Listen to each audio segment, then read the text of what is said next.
ഒരാളെ കൊണ്ട് ഒരു പേപ്പറിൽ എഴുതിപ്പിച്ച് അത് എൻ്റെ മനസ്സിൽ കയറ്റി അത് മറ്റൊരാളെ കൊണ്ട് പറയിപ്പിച്ച് എന്നെ കൊണ്ട് അത് സത്യപ്പെടുത്തുന്ന എന്തോ വലിയൊരു മാജിക്, വലിയൊരു സിനിമ കാണുന്ന പോലെയായിരുന്നു. വലിയൊരു ഫീലായിരുന്നു. ഏതായാലും ഫസിൽ സാറിൻ്റെ ഷോ എല്ലാവരും ഒന്ന് അനുഭവിക്കണം.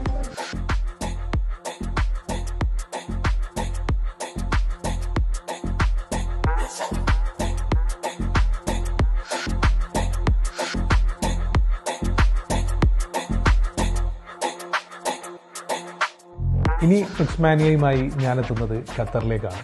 ഈ വരുന്ന ജനുവരി 31 വെള്ളിയാഴ്ച വൈകിട്ട് 6 മണിക്ക് പൊഡാർ ഇന്ത്യൻ സ്കൂളിൽ ഖത്തർ മലയാളി ഇൻഫ്ലുവൻസേഴ്സ് ആണ് ഈ പ്രോഗ്രാം സംഘടിപ്പിച്ചിരിക്കുന്നത്. അപ്പോൾ ഖത്തറിലുള്ള എല്ലാ പ്രവാസി മലയാളികളെയും ഈ പ്രോഗ്രാമിലേക്ക് സ്വാഗതം ചെയ്യുന്നു.